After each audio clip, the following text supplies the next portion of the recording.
শুভেচ্ছা, স্বাগত মাছরাঙা নিউজ শোতে। সাথে আছি আমি সাবরিনা হাসনাত। এই আয়োজনে দিনের গুরুত্বপূর্ণ সংবাদের পাশাপাশি থাকবে রাজধানীর বাইরের আপডেট। এছাড়াও থাকছে বাণিজ্য ও ক্রীড়া সহ আন্তর্জাতিক নানান খবর। প্রথমেই সারাদিনের নিউজ আপডেট। আওয়ামী লীগের রেখে যাওয়া নির্বাচন কমিশনকে গণিমতের মালের মতন সেনাবাহিনী, ডিজিএফআই এবং রাজনৈতিক দলগুলো ভাগ বাটোয়ারা করে নিয়েছে বলে অভিযোগ করেছে জাতীয় নাগরিক পার্টি। কমিশনারদের বিরুদ্ধে দলীয় লেজুরবৃত্তি এবং কর্মকর্তাদের দুর্নীতির অভিযোগ তোলার পাশাপাশি বর্তমান আইনশৃঙ্খলা পরিস্থিতিতে ফেব্রুয়ারিতে সুষ্ঠু ভোট নিয়ে সংশয় জানিয়েছে দলটি। শাপলা ফুলকে দলীয় প্রতীক হিসেবে পেতে আগারগাঁওয়ে নির্বাচন ভবনে ইসি সচিবের সাথে দেখা করেছেন এনসিপির 5 নেতা। 1 ঘন্টার বেশি সময় পর বৈঠক থেকে বেরিয়ে তারা বলেন শাপলার কোনো বিকল্প নেই। কমিশন বাইরের কারো ইশারায় চলছে বলে অভিযোগ করেন তারা। জুলাই সনদ প্রসঙ্গে তারা বলেন একটি নাটক মঞ্চস্থ হয়েছে এবং এখন তারা ঘুমাচ্ছেন।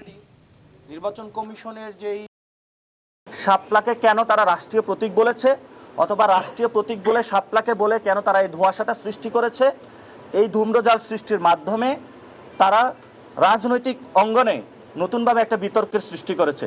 শাপলা ছাড়া আমরা বলেছি যে, এবং শাপলা ছাড়া কোনো বিকল্প কোনো অপশন নাই।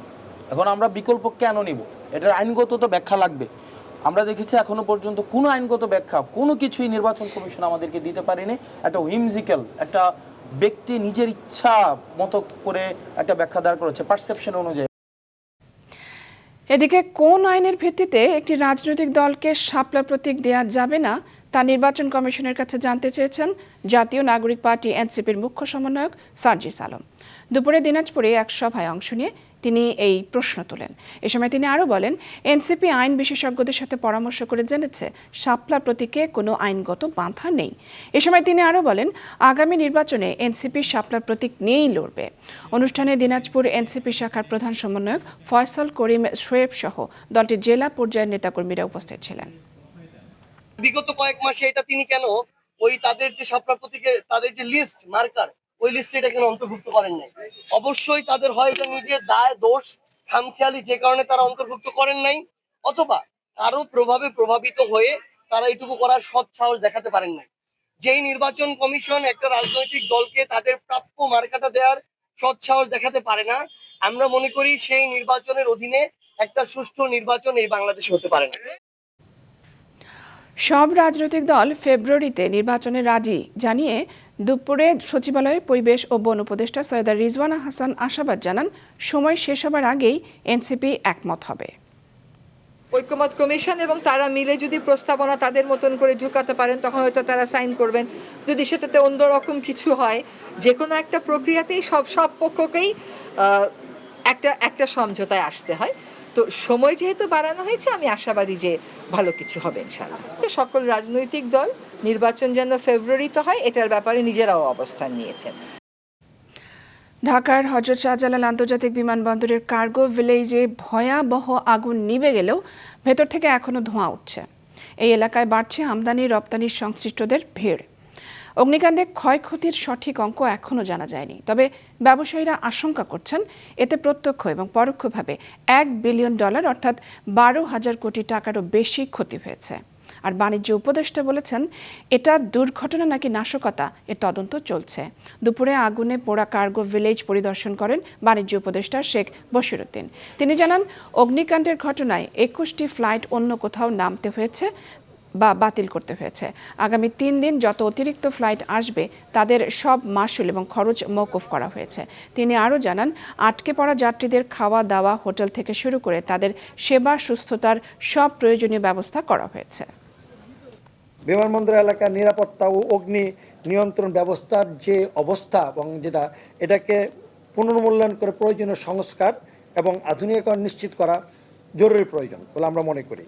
এবং এখানে যা হাজার হাজার কোটি টাকার যে পণ্য নষ্ট হয়েছে এবং এখানে অনেক ব্যবসায়ী আজকে পথে বসে যাবে, অলরেডি গেছেও। সুতরাং তাদেরকে ক্ষতিপূরণের বিষয়ে যথাযথ পদক্ষেপ গ্রহণ করতে হবে এবং এটা আমলাতান্ত্রিক জটিলতার মাধ্যমে নয়, এটা অনেক সহজ সরল প্রক্রিয়া করতে হবে। ডিসরাপশন তৈরি হয়েছে, আমাদের প্রায় 21টার মতো ফ্লাইট ডাইভার্ট এবং ক্যান্সেল হয়েছে। আমরা যাত্রী সাধারণের কষ্টকে লাঘব করার জন্য আমরা একটা অর্ডার ইস্যু করেছি, যার মাধ্যমে আগামী 3 দিন যত নন শিডিউল এক্সট্রা ফ্লাইট আসবে তার সমস্ত রকম মাশুল এবং তার সমস্ত রকম খরচ আমরা মওকুফ করে দিয়েছি। এটা কি দুর্ঘটনা নাকি নাশকতা বলে মনে করছেন? এগুলো সকল কিছুকেই আমলে নিয়ে অনুসন্ধান চালানো হবে। জুলাই জাতীয় সনদে স্বাক্ষর করেছে ৭২-এর মূল সংবিধানের অন্যতম প্রণেতা ডক্টর কামাল হোসেনের দল গণফোরাম। এর মধ্য দিয়ে 25টি দল সনদে স্বাক্ষর করল। সংস্কার আলোচনায় অংশ নেওয়া এনসিপি সহ 8টি দল এখনও সনদে সই করেনি। সকালে জাতীয় সংসদ ভবনে এলডি হলে গণফোরামের ভারপ্রাপ্ত সভাপতি অ্যাডভোকেট সুব্রত চৌধুরী এবং সাধারণ সম্পাদক ডাক্তার মিজানুর রহমান দলের পক্ষে সনদে স্বাক্ষর করেন। এ সময় সুব্রত চৌধুরী বলেন, স্বাধীনতার ঘোষণাপত্র সংবিধানের যথাযথভাবে থাকবে আশ্বাস পাওয়ায় গণফোরাম স্বাক্ষর করেছে। ৭২-এর সংবিধানের মূল 4 নীতিও সমুন্নত রাখার আহ্বান জানান তিনি। যেসব দল সনদে এখনও স্বাক্ষর করেনি তাদেরকে দ্রুত স্বাক্ষরের আহ্বান জানান ঐকমত্য কমিশনের সহ সভাপতি ডক্টর আলী রিয়াজ। ঐকমত্য কমিশনকে আমরা আন্তরিকভাবে অভিনন্দন জানাই, শুভেচ্ছা জানাই। তারা 150-এর 2টা পুরোপুরি বাতিল না করে এখন বলেছেন যে সংশোধন করা হবে, 7টা থাকবে, 7টাকে বহাল রাখবে, অর্থাৎ প্রোক্লেমেশন অফ ইন্ডিপেন্ডেন্সটা যথাযথ সম্মানের সাথে তাদের প্রস্তাবের মধ্যে এটা বহাল থাকবে। আমাদের আহ্বান, আসুন আমরা সকলেই স্বাক্ষর করি, যেন আমরা কেবল এই দলিলটিকে পূর্ণাঙ্গই করে তুলতে পারি না, এটা বাস্তবায়নের ক্ষেত্রেও আমরা অগ্রসর হতে পারি। শিশুদের নোবেল নামে পরিচিত আন্তর্জাতিক শিশু শান্তি পুরস্কার 2025-এর জন্য মনোনয়ন পেয়েছেন কিশোরগঞ্জের তরুণ শিশু সংগঠক মাহবুব আল হাসান। জলবায়ু পরিবর্তনের প্রভাব নিয়ে সচেতনতা, শিশু অধিকার এবং শিক্ষা ও স্বাস্থ্য নিয়ে কাজের স্বীকৃতি হিসেবে তাকে এই মনোনয়ন দেওয়া হয়েছে। কিশোরগঞ্জ রিপোর্টার বিজয় রায় খোকার তথ্যচিত্রে নিউজ শো প্রতিবেদন। কিশোরগঞ্জের 17 বছর বয়সী শিশু সংগঠক মাহবুব আল হাসান শিশুদের নোবেল খ্যাত 2025 সালের আন্তর্জাতিক শিশু শান্তি পুরস্কারের জন্য মনোনয়ন পেয়েছেন তিনি। জলবায়ু পরিবর্তন, শিশু অধিকার, শিক্ষা ও স্বাস্থ্য বিষয়ে অবদানের স্বীকৃতি স্বরূপ তাকে এ মনোনয়ন দেয়া হয়। গত 10ই অক্টোবর নেদারল্যান্ডস ভিত্তিক প্রতিষ্ঠান কিডস রাইটস ফাউন্ডেশনের ওয়েবসাইটে খবরটি জানতে পারেন মাহবুব। এ খবর ছড়িয়ে পড়তেই পরিবার, বন্ধু ও এলাকাবাসীর মধ্যে বয়ে যায় আনন্দের বন্যা। আমি দ্য চেঞ্জ বাংলাদেশের একজন চেঞ্জ মেকার, তার সাথে আমি দীর্ঘদিন যাবৎ কাজ করে যাচ্ছি।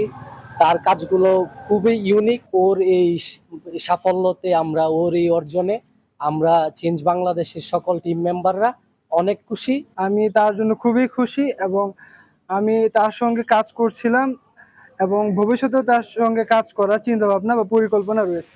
কিডস রাইটস ফাউন্ডেশন প্রতি বছর বিশ্বজুড়ে শিশু অধিকার ও মানব কল্যাণে কাজ করা একজন শিশুকে এই পুরস্কার দিয়ে থাকে। এবছর মনোনয়ন পেয়েছেন 172 জন। তাদের মধ্যে রয়েছেন কিশোরগঞ্জের মাহবুব।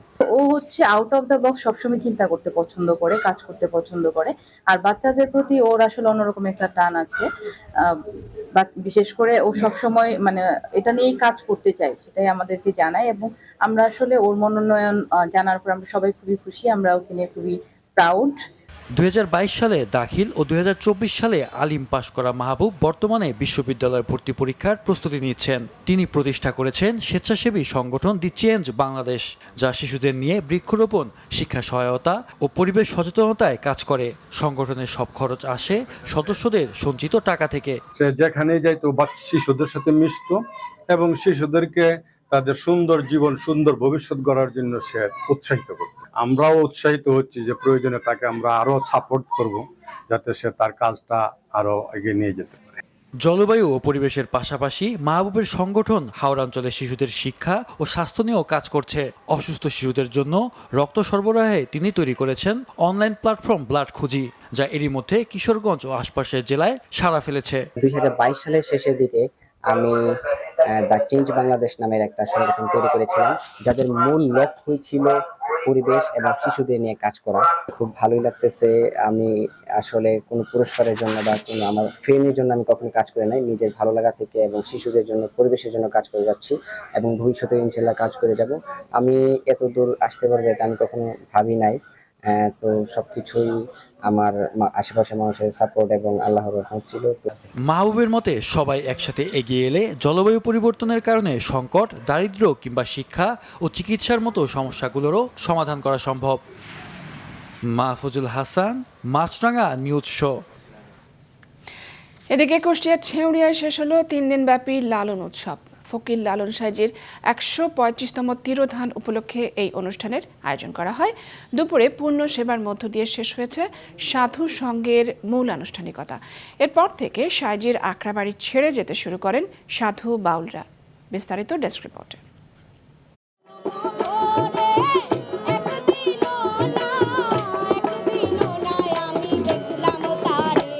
আবারও মিলিত হওয়ার বাসনা রেখে লালন সাইজির আখড়া ছাড়তে শুরু করেছেন সাধু বাউলেরা।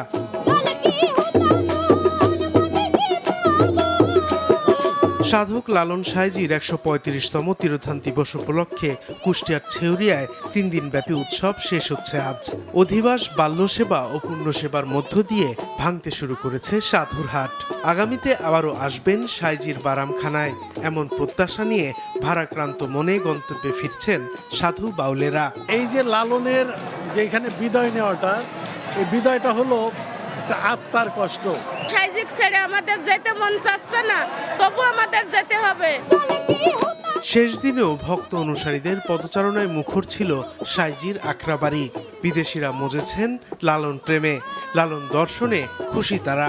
ধর্ম বর্ণ সবশেষে মানুষই যে পরম ধর্ম সেটাই প্রমাণ। Lalon Chak Festival is great culture for Bangladesh. সাধু সঙ্গ শেষে সাধু বাউলেরা নিজ নিজ এলাকায় গিয়ে করবেন লালন দর্শনের প্রচার। এই আখড়াবাড়ি যেন আজ মানুষের বন্যায় ভেসে গেল। এত জোয়ার, এত উচ্ছ্বাস মানুষের মনে এর আগে কখনোই দেখা যায়নি। এবারে প্রথম জাতীয়ভাবে উদযাপন করা হয় লালন উৎসব। শেষ বেলাতেও সাধু বাউলদের কণ্ঠে সাইজির মানব দর্শনের বাণী। সাদেকুর রহমান সিদ্দিকী, মাছরাঙা নিউজ ডেস্ক।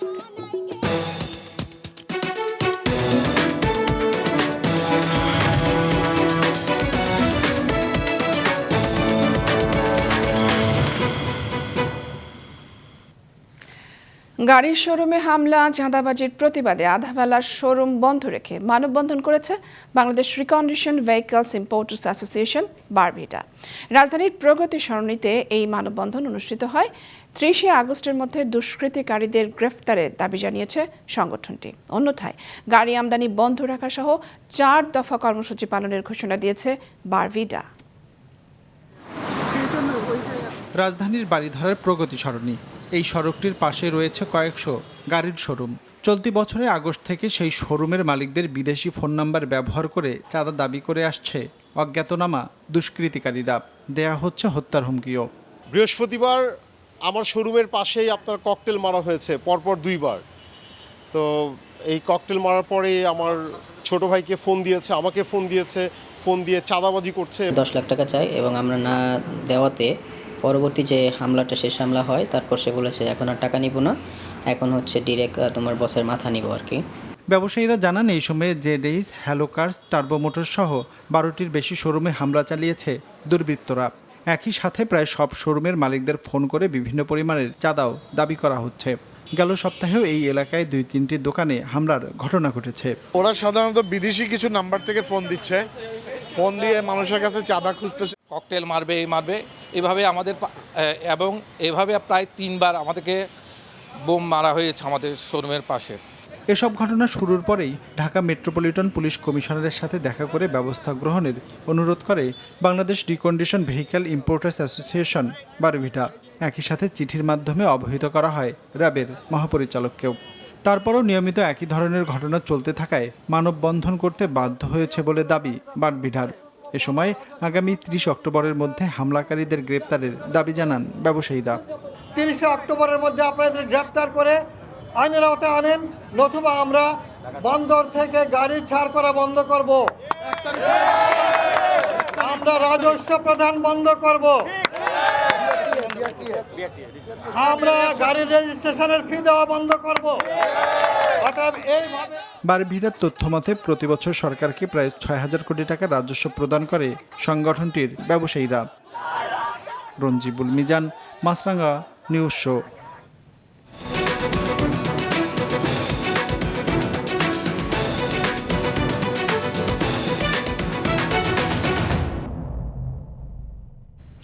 প্রেসিডেন্ট ডোনাল্ড ট্রাম্পের বিভিন্ন নীতির বিরুদ্ধে যুক্তরাষ্ট্র জুড়ে ব্যাপক বিক্ষোভ হয়েছে। নিউ ইয়র্ক, ওয়াশিংটন ডিসি সহ দেশ জুড়ে প্রায় ৭০ লাখ মানুষ ট্রাম্পের বিরুদ্ধে এই বিক্ষোভে অংশ নেন। স্থানীয় সময় শনিবার সকাল থেকেই যুক্তরাষ্ট্রে শুরু হয় নো কিংস আন্দোলন। যুক্তরাষ্ট্রের New York, Washington DC, Chicago, Miami ও লস অ্যাঞ্জেলেস সহ দেশ জুড়ে প্রায় ৭০ লাখ মানুষ ট্রাম্পের বিরুদ্ধে এই বিক্ষোভে অংশ নেন। এর মধ্যে কেবল নিউ ইয়র্কেই ১ লাখের বেশি মানুষ অংশ নেয় বলে জানিয়েছেন আয়োজক সংগঠনের কর্মকর্তারা। সকাল থেকেই নিউ ইয়র্কে টাইমস স্কোয়ারের সামনে সমাবেশ শুরু হওয়ার অল্প সময়ের মধ্যেই হাজার হাজার মানুষ সমবেত হয়। রাস্তাঘাট ও সাবওয়ের প্রবেশপথগুলোতে বিক্ষোভকারীদের ভিড় ছিল অনেক। তাদের হাতে রাজতন্ত্র নয় গণতন্ত্র, সংবিধান কোনো ঐচ্ছিক বিষয় নয় এ ধরনের স্লোগান লেখা প্ল্যাকার্ড দেখা যায়। শনিবারের আয়োজক ও বিক্ষোভকারীরা জানান এই কর্মসূচি শান্তিপূর্ণভাবেই পালিত হয়েছে। নো কিংস গ্রুপ তাদের ওয়েবসাইটে জানিয়েছে তাদের কর্মসূচির অন্যতম মূলনীতি হচ্ছে অহিংসা। তারা সব অংশগ্রহণকারীকে সম্ভাব্য যে কোনো বিবাদ বা উত্তেজনা এড়িয়ে চলার আহ্বান জানায়। নিউ ইয়র্কে ড্রাম, ঘণ্টা ও অন্যান্য শব্দযন্ত্রের তালের মধ্যে জনতা বারবার এই হলো গণতন্ত্রের চেহারা স্লোগানে ফেটে পড়ে। তাদের মাথার ওপর হেলিকপ্টার ও ড্রোন উঠতে দেখা যায়। এই কর্মসূচির আগে ট্রাম্পের মিত্ররা অভিযোগ করেন বিক্ষোভকারীরা কট্টর বামপন্থী অ্যান্টিফা আন্দোলনের সঙ্গে যুক্ত। তারা এই সমাবেশকে আমেরিকা বিরোধী বিদ্বেষমূলক সমাবেশ হিসেবে আখ্যা দিয়ে এর নিন্দা জানান। অন্যদিকে আমেরিকার বিক্ষোভের প্রতি সংহতি জানিয়ে বিক্ষোভ হয়েছে ইউরোপেও। বার্লিন, মাদ্রিদ ও রোমে বিপুল সংখ্যক মানুষ বিক্ষোভ করেছেন। লন্ডনে যুক্তরাষ্ট্র দূতাবাসের সামনেও কয়েকশো মানুষ জড়ো হয়ে প্রতিবাদ করেছেন। এছাড়াও কানাডার টরন্টোতে যুক্তরাষ্ট্রের কনসুলেটের সামনে বিক্ষোভ হয়েছে। আমিনা লুসি, মাছরাঙা, নিউজ শো।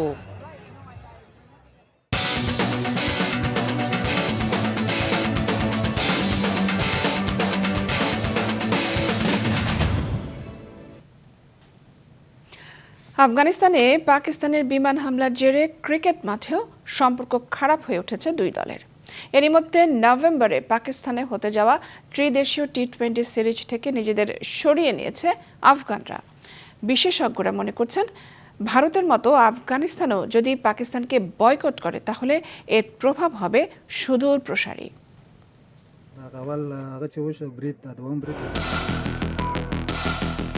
ক্রিকেট খেলে বাড়ি ফিরছিলেন আফগানিস্তানের 3 ক্রিকেটার।